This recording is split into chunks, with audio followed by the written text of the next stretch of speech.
Domestic Cup action is back as West Ham United welcome Arsenal to the London Stadium tomorrow night. A London derby, the return of a certain somebody to the London Stadium as well. This is a little bit more than just a normal game. Of course, a cup game, there's a little bit more on it under the lights as well, so anything can happen. I'm delighted to say I have an Arsenal fan, well, semi-delighted to say I've got an Arsenal fan joining me. Fordy, how are you? Yeah, I'm good, mate. You're right, bud? Yeah, not too bad. Not too bad. Fill us in on the Arsenal side of things then, mate. Obviously fell short towards the back end of last year. Rice, baby. Yeah. Yeah, all right. Pack it in. Literally. Obviously, of course, falling short of a trophy last year, something that we didn't do. How has the start of this season gone for you? Right. Well, yeah.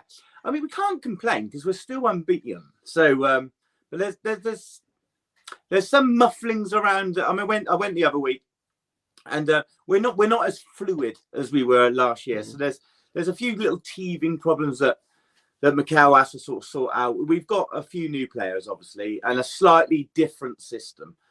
So we've stuttered. We've had a couple of home draws as well.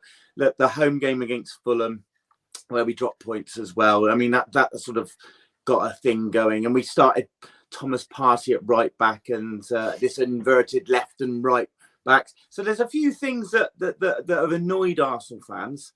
Certainly a few things that annoyed me on the day when I went as well. Going up next week as well.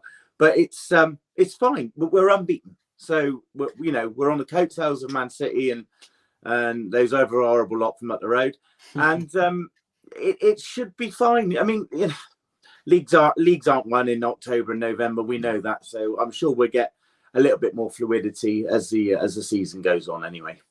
Yeah, I'm delighted to say joining us is somebody who knows a lot more about football than I do, and probably you as well, Fordy. Former West Ham striker. Oh, I agree. Former West Ham striker Jimmy Quinn.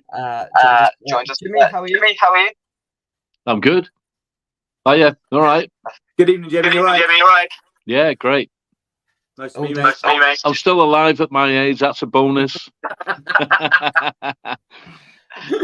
There's just a bit of an echo coming from you, Jimmy, but it's fine. I'll sort it out. Jimmy, to you, it's been a turbulent week for West Ham. Few losses, not very positive performances. But do you see a cup game against a team that we don't like, a London derby? Do you see that being something that can turn it around for us? Well, it's going to have to, isn't it? It's we've got our ex-player coming back, Declan, who's doing a great job for Arsenal at the minute. I have to say the last couple of games for West Ham have been poor.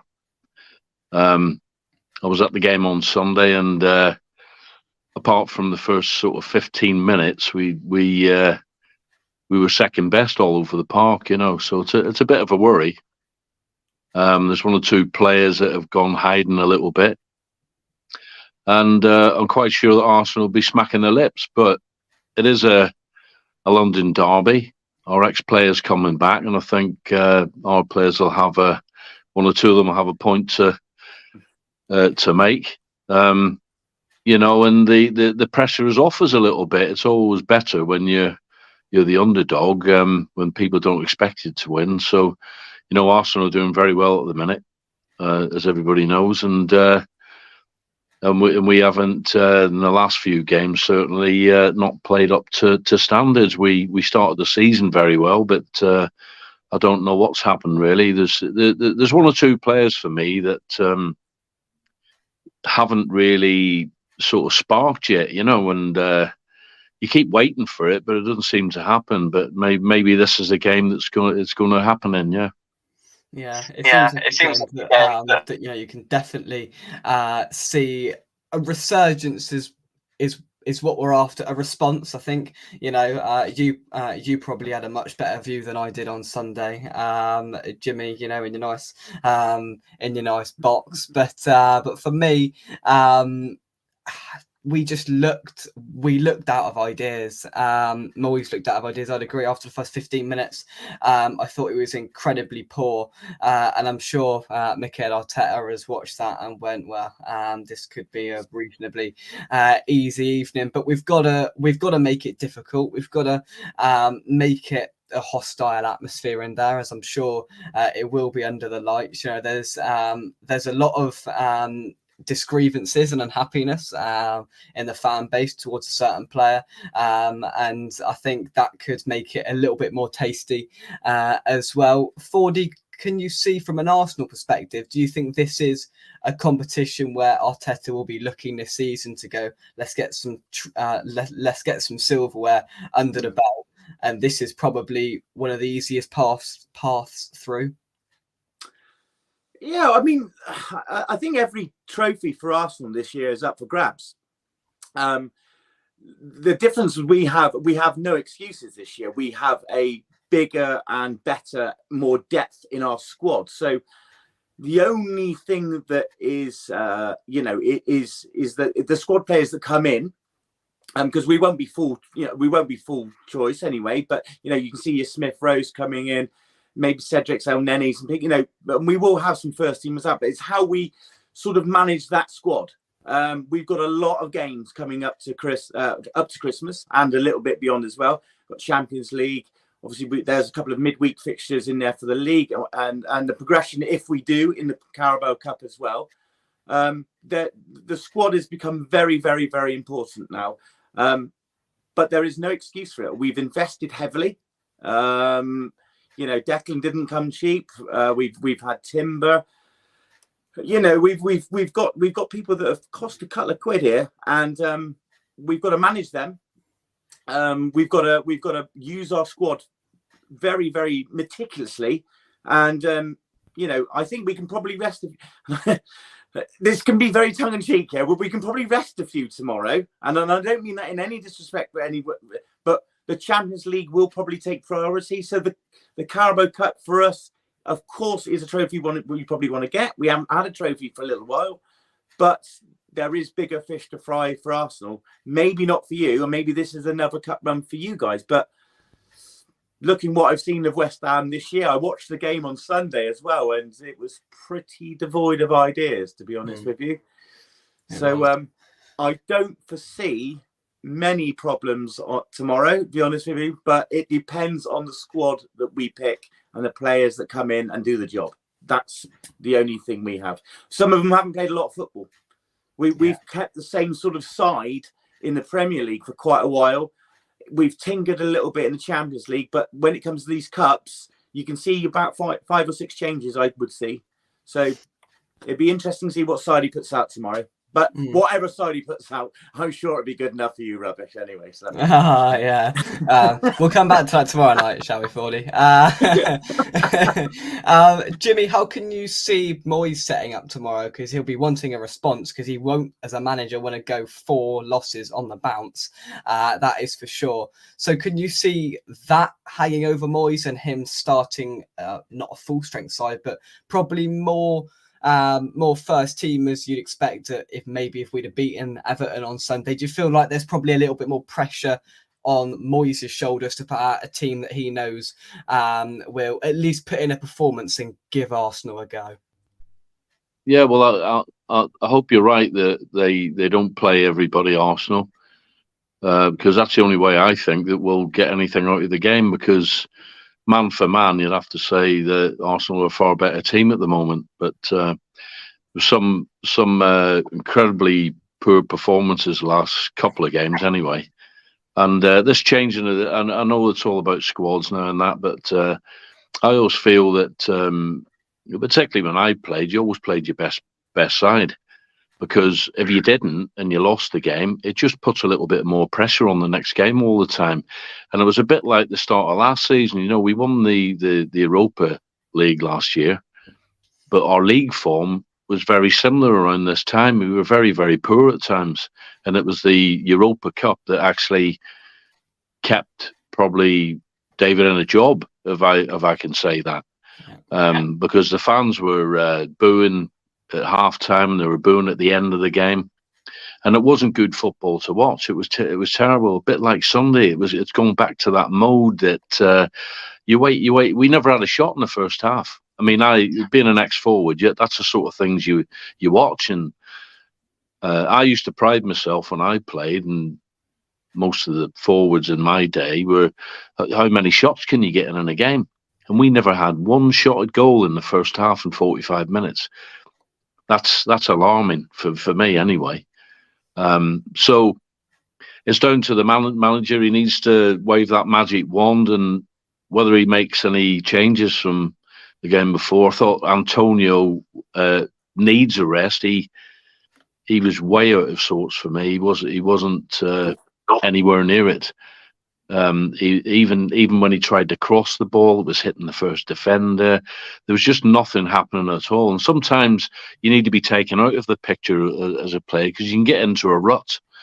You know, when you're starved of a bit of service and your confidence is low. It's a very, very difficult, but particularly in the Premier League these days. It's so hard. But your guess is as good as mine, Jake. What team that he puts out tomorrow night? Don't be surprised. I mean, Arsenal. I know you said Arsenal probably make 5 or 6 changes.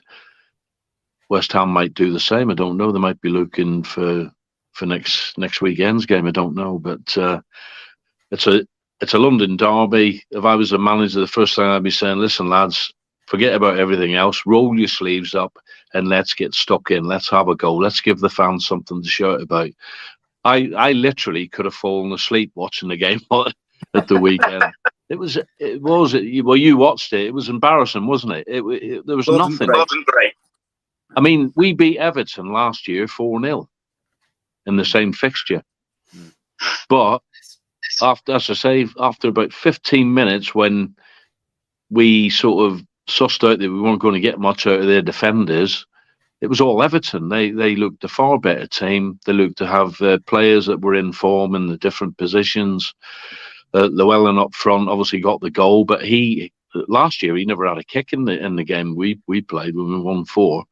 But he looked a decent player again. So their managers obviously turned their team around a bit. They won, that's 4 games out of 5, I think. And that's what football's like. It can change in an instant. But we've got it all to do. Arsenal are a decent side, but make no mistake, they've got some great players and great young players as well. I'm a bit baffled. Maybe you can tell me about the goalkeeping situation, because I thought the other goalkeeper was a terrific keeper. What was his name? I forgot his name now. It's old age for you. But Rayo, what's going on? Yeah, I think this is a couple of things we've sort of alluded to. It's sort of the beginning of this season, anyway. We started off with Thomas Partey at right back. This is our centre midfielder, right? Because Arteta likes the inverted wingers of like Zinchenko coming into midfield, and Partey, for some reason, who doesn't play right back, started the first couple of games there as well.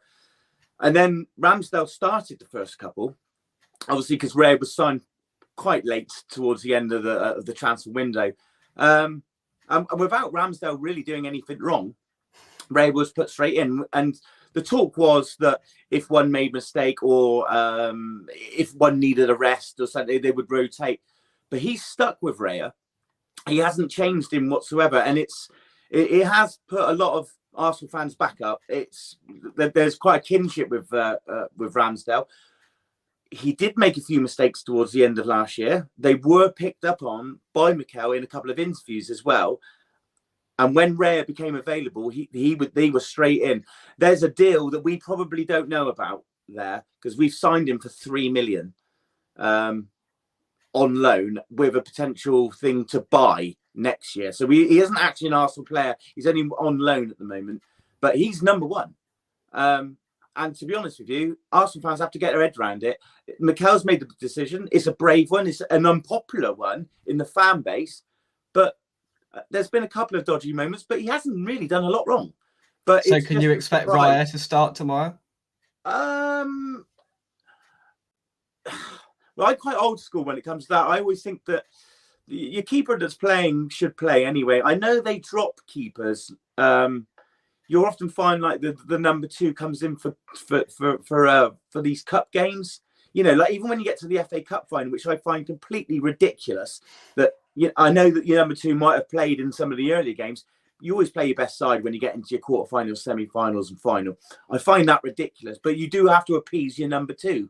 I get it, but I can't see Ramsdale getting in for a while, to be honest with you. But again, Carabao Cup is slightly different to probably a Champions League or an FA Cup, perhaps. So I honestly couldn't tell you who's going to play tomorrow in goal for Arsenal. I honestly can't tell you. No, that's fair enough. It's just a mystery. The whole situation's a bit of a mystery, really. Do you think almost, as a former player, Jimmy, do you think that's unsettling? And, you've got, you as a forward had nothing to do with the goalkeeper at the other end. But do you think as a side in the dressing room, having, a lot of pundits, a lot of ex-players have spoke out against what they've done there with these keepers. Do you think it's unsettling to a side to not have the clarity or chop and change mid-season?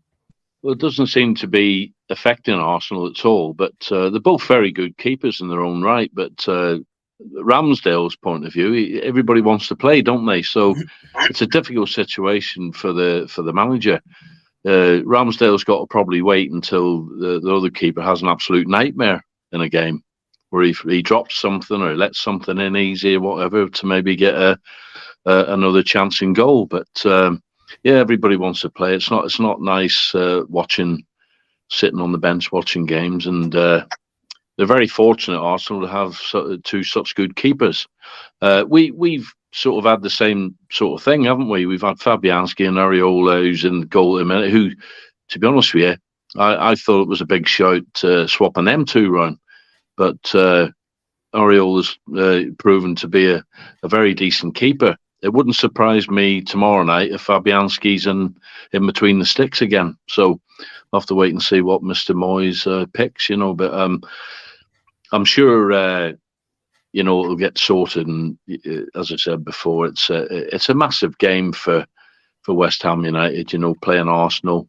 Nobody probably expects us to beat them tomorrow, but funny's football's a funny game, and we'll have to see what sort of team he picks. For sure, yeah. I think definitely, there's the cup element. There's a few different factors that go into it. If you go off Sunday's game, we're going to get absolutely battered. There's no denying that at all. If that performance materialises again, then I think a few West Ham fans will be turning off at halftime because that performance can't be reciprocated again. That performance can't be repeated.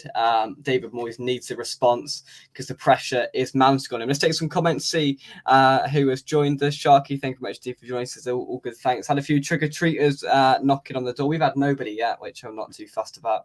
But yeah, it is what it is. Right, here's a question for you both. Can both guests quickly name some of their former clubs? Fordy, I'm sure your resume is a lot better than Jimmy's, so some of your former clubs. My former clubs? Yeah. Well, this is really funny because I had no idea that Jimmy was coming on tonight. So I think I need to say this before, because I'm going to send your dad a photo soon that Jimmy actually came to the Froome Collegians, our under-12s presentation. It was for the whole of the Froome Collegians back in 1989. I think you were playing for either Portsmouth or Bristol City, Jimmy, I think it was. Can't remember. But you gave me my Player of the Year award in 1989. Either of them. Do you remember coming to Froome? No, I can't remember that. When you say Port, you're not sure. Are you sure it wasn't Mickey Quinn? Because Mickey Quinn is yeah, I know. I can't remember that. I mean, don't get me wrong. I've done lots of presentations in my time and stuff. But I was at West Ham. I was at Reading. I was at Swindon. I was at Bradford City. I was all Leicester City. Sorry. I would definitely send a photo through. All right. Don't worry about that. Right. I'll have a look at that, but I can't recall it at the moment. I'm sure. Yeah. So a while ago that is. Very 1989. Yeah, well, there you go. There you go. Yeah. See, small world. Small world. Let's take some more of your comments now. Now, the most astounding comment of them all comes from our resident Spurs fan, Ronnie. Thank you very much for joining us. Come on, you Irons, he says. Send them back to Woolwich. See, there we go. Football's a funny game. He comes on every week and fishes. He fishes for Spursness. And this week he's supporting West Ham. Football's a funny old game. See, where have they been for ages? I haven't seen them for years. It's nice that they pop up now and again, isn't it? No comment. Robert, thank you very much indeed for joining us. Usual suspect as well. I think the under-21s game not on YouTube. An interesting point from that is Divine Mubama is not on the bench or playing for the under-21s tonight, which would suggest he will play some role tomorrow. Obviously, it's all blown up. It's all blown up about the contract negotiations that are broken down. So he's not signing a new contract at West Ham, but that would suggest he will be in the squad for tomorrow's game. Jimmy, if it was down to you, I don't think Antonio will play. Would you prefer Divine Mubama or Danny Ings? Because I know who I'd want there. Do I have to answer that one? Yeah, you do. Well, I felt sorry for Danny Ings the other day because he got on for Paqueta went up front, didn't he? Yeah. And then Danny Ings come on with about 7 minutes to go or something. So I don't know. I don't think he's really had a good run at it, Danny Ings. He's only come off the bench now and again. He's only started a few games. He must be very frustrated. It's a difficult one, but I don't know. I mean, Moyes seems to favour Antonio, so don't be surprised if he's playing tomorrow night. It's another game, and the beauty of football is, you put one game behind you, and sometimes your luck changes a little bit. He might get a chance in front of goal, don't know, but it's hard to tell what side he'll pick, to be honest with you. Yeah, I think there will be an element of fluctuation between Moyes' picks, because I don't think I could comfortably pick an 11 that Moyes is thinking of right now, because we don't know Moyes' mindset, how much pressure he's under, how much seriousness he's going to take the Carabao Cup under, and whether he's got faith in some of those squad players that realistically have let him down in recent weeks. We in cup games in the past, we haven't at all been sort of we just haven't been convincing, against Lincoln in Europe. It hasn't been fantastic. So don't be surprised if Moyes goes nearly full strength tomorrow, just to sort of cover his own back as well in that sense. Let's take some more of your comments. Ginger Andy Carroll says, I will judge Moyes on his team selection, personnel and formation, on how serious he is. Then again, he probably has more priority on the league and Europe. Yeah, I think that's fair. He says, but we could use tomorrow as a test to try something different with different personnel like Mubama, etc. Give more hungry players a go and stop using washed up players that are poor and out of form. 100% agree. 100% agree with that one. We'll move on to some score predictions. Get those into the chat if you are watching live. 4D, I'll start with you. Obviously, I'm expecting a 1-0 West Ham prediction, but am I correct? No, you're not correct at all. Well, I mean, I think what Jimmy's alluded to as well, I think we're going to go round in circles, and we're going to have to predict what our teams are going to be tomorrow. So we can't go full. I would be surprised if you didn't go full strength tomorrow. I'll tell you why, because this used to be an old analogy that Cloughie used to use, that it can kickstart your season. Like, you can go a couple of results, like you haven't done a lot in the league, and you've done Arsenal out of the League Cup tomorrow. That's a trigger. That's a springboard to then perhaps find some really good league form. So you have that, but then you also have the priority of your Europa that you have at the moment as well. So there's a fine balance in that of what team you're going to get out tomorrow, and your tactics about going after Arsenal. Do you sit back and try and counter, or do you go gung ho and go straight at us because you are at home? So it's going to be interesting, but I still think we'll beat you 3-0. So Maybe 4, maybe 5, to be honest. Oh, be quiet, be quiet. 3 was enough. Jimmy, is there any ounce of confidence in you that can see West Ham turning up here? Well, as I said before, we're the underdogs without a shadow of a doubt. But as we said, it depends on the Arsenal team, what team they put out. I think Moyes there'll be 1 or 2 changes, but not like wholesale, like a 7 or 8 players change. So it'll be interesting to see if he changes his shape in any way. I just like to see us play with 2 forwards. We're always playing with 1, and he seems to get isolated no matter who plays up there. And I feel sorry for Antonio at times the other day, because the ball came up to him and he never had a player within 30 yards of him. It's so difficult. I just like I'd like probably David Moyes to change the system now again, play 2 forwards right up the park.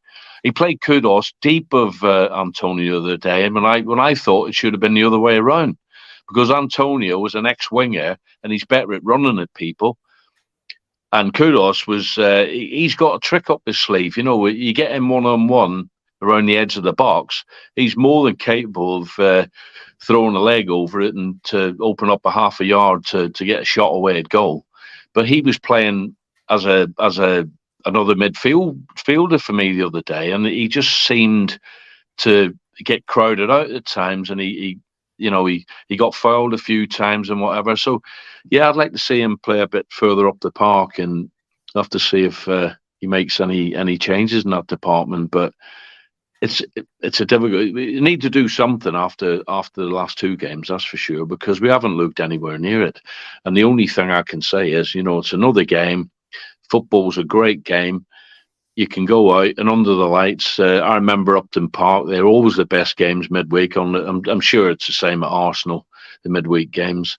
We used to love it, and no matter what happened the previous Saturday, there was something special about playing under the lights in the midweek game, and we produced the goods a lot of time and played exciting football and scored a few goals. And I'd just like to see us getting back to that, because Sunday, that's probably the worst I've seen us play for a good couple of years. We never had a shot at goal in the first half. I mean, it's hard to remember the last game we never had a shot at goal in a half of football, And I know it's different. The pitches are better, the balls are lighter, and it favours defenders. You can't make any tackles or anything these days, but just hope that we go out tomorrow night and give it a good go, no matter what team we're playing against, as in whether they make changes or not. Yeah. I just hope that I hope that we put a performance in these sorts of games. I like to give 2 predictions. I'll give a realistic prediction, which is probably 3-1 to the away side, and then I'm gonna try and be a little bit optimistic, and the best I can muster is a 1-1 draw in 90 minutes and a West Ham win on penalties, because it goes straight to penalties in this competition. So I can see us maybe scoring early, surprising, and then probably get 1 back just before or just after half time, us defending for our lives, sending it to penalties, and Declan Rice missing the last penalty just because that Jake, you're a gambling man. I'm sure Jimmy's had a couple of quid on something before as well. Declan Rice, 18-1 tomorrow. 18-1. Get on your Declan Rice. Get on it. 18-1. Here we go. That's 2 different types of rice you've brought out. You have seriously gone to your cupboard before you've gone there. You've gone to your cupboard. Just me every tea, and I. What? 2 different types of rice on 1 plate. So, doing very well down here in the beautiful south. Yeah. It's really good. Right. So I did want to say something to Jimmy as well. I did watch the game on. And sorry, Jay, just for bringing it. But I did watch the game on. So I've seen quite a few West Ham games, and Antonio seems to get a lot of stick now. Jimmy, you used to have or used to play. I know the systems have changed a lot, but I don't see a lot of width for West Ham at all. And if I'm a centre forward, which I used to be, not as good as you, obviously, it's not like I didn't see. It's very easy to criticise a centre forward, isn't it? Say his work rate's not right. But if you're starved of any service across into the box, I know you were saying about you didn't have many shots, but if there's nothing coming in to hit first time, to get your studs on at 6 yards out. It does make a centre forward look worse than he actually is. I think Antonio is a good player personally, but I don't see any hits or any service. We've had some good forwards. You know, we've had Scamacca, who I looked at his form in Italy before he come to us.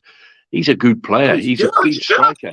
The problem we've got at West Ham is that you've got Jared Bowen, who plays on the right-hand side, and he's always coming in on his left to shoot. You know, he very rarely hugs the line where he gets the ball in that area and gets it out of his feet and crosses the ball into the forward, you know. So Antonio's really been defender, or anybody else that's playing up there. You're really depending on your left-hand side to get some service into the box, you know. And to be honest with you, as I said before, he's not an out-and-out centre forward.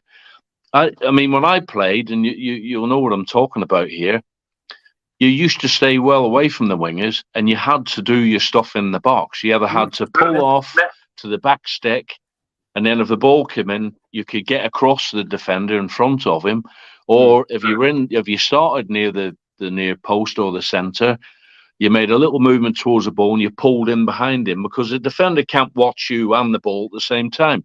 So it's about creating that little bit of space in the box for me.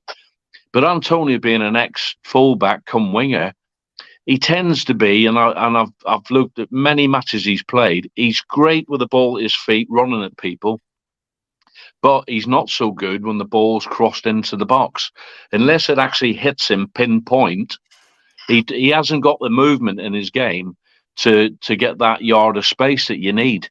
And half the time you make the runners a forward, as you'll know, not just for yourself, but you're dragging people away to let other people get into the area. But he seems still a lot of the time, Antonio, for me. But I'm not blaming him for that. That's his upbringing. He started off as a fullback, and then he was a winger at Nottingham Forest. He was a winger when he first came to West Ham, and he's been playing up front for quite a while. And there is a goal in him, but it's just that little bit of cleverness you need around the box to get a yard of space, you know, that we're lacking. But certainly don't get me wrong, Bowen's, he was the only one that sort of looked like he was going to score the other day. And he has got a good goal record, but you wouldn't be dependent on him for your life to get, say, half a dozen decent crosses in a match, would you? He's always cutting in on his left to try and get a shot away himself. So it's a tough one. And it's even tougher as a single striker playing in that sort of system, because you are starved of service. That's the issue with the way Moyes wants to play, and that's why we've had so many strikers that have failed under this system. I mean, Haller, Scamacca, there's two good strikers, two good strikers who've done it in Europe very, very well. And we just can't seem to get, Antonio's different in that capacity because of the way he's gone, as Jimmy said, from fullback to winger to striker. He's makeshift, and the issue that I have, and Sharky puts in the chat, he says Antonio is the one who's usually doing the crossing, and he's crossing it into absolutely nobody in the middle because he's going out to the wing to get the ball because he's getting no service down the middle. But we could be here all night talking about that. Before I go back to Jimmy for a final question from Sharky, Fordy, your final thoughts for the game? Yeah, again, interesting team selections. I think that's we can't keep reiterating that enough, because it could be a really good game tomorrow, to be honest, because with some people probably some squad players wanting to prove a point, some of our lot are coming back from injury, haven't played for a while. Smith Rowe needs games. We'll probably put El Neni in. Odegaard's been off form, so he got dropped last game. Will he come in for to freshen them up a bit? We can't go too mad up front because obviously we've got Gabriel Jesus who's injured at the moment. So I think Eddie will play, but it's sort of a game where we don't really want him to play, because if he gets injured, we haven't got a lot else after that. So we might try something else. So interesting team selections on both sides. I'd expect you to go stronger personally. I would expect us to use a few more squad players, but I still think quality-wise, and probably just confidence more than anything as well. We got our tails up at the moment. That's what sort of oozes through the squad. So yeah, I think it's probably a comfortable victory. Even if we play Reece Nelson, Smith Rowe, Eddie probably play someone there. We might bring in an El Neni. We might, a couple of lads at the back as well might change. Might even swap the keeper. Who knows? But that's more than enough for the West Ham side that I've seen recently, to be honest with you. It's fair enough. It's fair enough. There is more bite from Dracula than from our attacking players of like Latesy. Sharky, your jokes are on point. It's the right day to bring that joke out. So Sharky, it's superb. It's superb. But the final question, he's been a member of the channel for 21 months. Thank you very much indeed. He says, does Jimmy see Moyes being given the sack? Well, we could talk about that all night. But in the near future, I don't see it. I spoke about this after the Everton game. I think it's irrelevant calling for Moyes to be sacked because he's just not going to be sacked. But Jimmy, if you were in charge, where would your threshold be? Well, it speaks for itself. If you lose 3, 4, 5 games on the trot, you're under severe pressure in the Premier League. I don't, obviously you don't like to see anybody get the sack. But he's one of them managers that, his style of play it's not nice to see at times, but then all of a sudden we'll have a game and we look like a decent team again. And that might be the case tomorrow night. There's one area I think that we can do well. And if we can, because usually at home, we sit back and let the opposition have the ball, and then we're playing counter-attack football at home. But tomorrow night, I'd like to see us have a go at Arsenal, have a go at their back four, and try and get some free kicks and corners, because we have got an opportunity with Ward-Prowse, with his quality into the area, with our centre-halves going up, to cause Arsenal a problem. But we need to get in those areas to get the corners and to get those free kicks. There is a lot of quality there. And that has improved immensely from the previous season. Ward-Prowse, the ball's always put on the money. So the centre-halves and whoever's playing up front tomorrow night knows that they've got a chance, if they make a decent run, to get on the end of something. So, but I don't know. It's too early to say. I wouldn't like to say that David Moyes is going to get the sack. I don't think, he's just won a European trophy for the club. So, but he needs to do something. We need to get the fans excited again. The last couple of games, it's been a bit dour. Well, more than a bit. It's been awkward to look at. So it's a good opportunity tomorrow night. We're playing a decent side. I don't know what team Arsenal put out, but as we've spoken, they've got a good squad and they've got good players throughout the squad. So it's not going to be an easy game. But I just think if we can force the issue and get some set plays, I think we might cause them a problem or two. I like the confidence, that is for sure. Jimmy Quinn, thank you very much indeed for joining me. Fordy as well, thank you very much indeed for joining me. Fordy, you won't enjoy tomorrow night at all. Jimmy, I hope you enjoy watching it. 18-1, 18-1, get on it. Come on. He will not score. He will not score. Somebody's going to go through him. I can guarantee you that. Thank you very much indeed for watching. Drop a like on the video and subscribe to West Ham Official. We may have a little bonus video for you a little bit later on. So hit that notification bell as well to be notified whenever new videos or live streams come up right here on West Ham Official. It was a pleasure as always. 2 fantastic guests. Thank you very much indeed. And we will see you soon right here on West Ham Official. From us, come on you Irons. Thank you very much. Bye-bye.